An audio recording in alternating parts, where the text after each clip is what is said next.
Okay okay പറഞ്ഞപ്പോ space ഏ ആണേ. ഓക്കെ എടാ അവിടെ ഉള്ളത് അറിയത്തില്ലേ?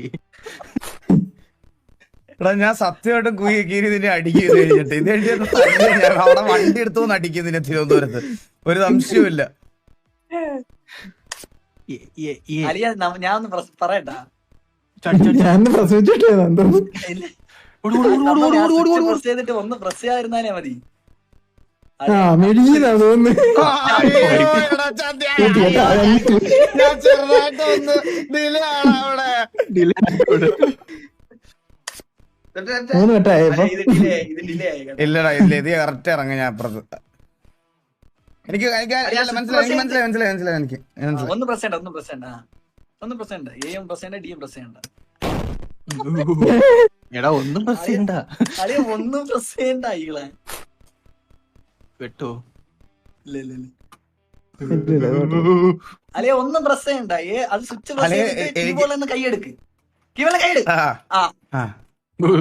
എന്നാലേ പ്രസ് ചെയ്താലേ നടക്കുള്ളൂ. ഓട് ഓട് ഓടുന്നുണ്ട്. ഇത് എന്തേലും നടക്കൂടാ ഇത്?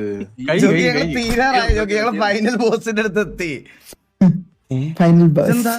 ഇതെന്ത് അളിയ വെയിറ്റ് ചെറുതാവും തോന്നുന്നു. ഇല്ല എനിക്കൊന്നും അതിന് ചിലപ്പോ അത് ചാവത്തില്ലായിരിക്കും, ചാടി നോക്കും എന്തായാലും. അതാണ് സ്വിച്ച്. ആ റൈറ്റ് സൈഡ്. ഓ ചെറുതാവും റെഗുലർ സാധനം. ഒരു സ്വിച്ച് ഒരു ഫേക്ക് ചെയ്തോടാ അത്. റൈറ്റ് നിക്കണം, റൈറ്റ് പോയല്ലേ? അങ്ങനെ നിന്നാ മതി. Super easy. നേരെ ചാട്. ചാടാൻ പറഞ്ഞ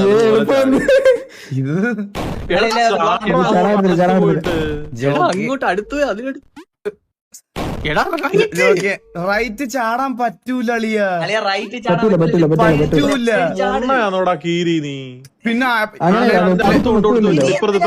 ചാടുന്നേ. രഘുലെ നീ പയ്യെ സംസാരിക്ക്.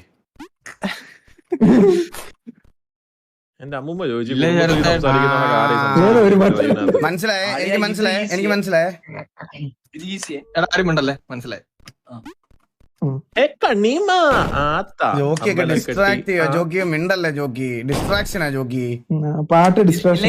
മനസ്സിലായി. ഒരു സ്ട്രാറ്റജി പറ നോക്കട്ടെ. അടുത്ത് നേരെ മേളില് കാരണം തിരിച്ച് മനസ്സിലായ കുണ്ണേശ അതിന്റെ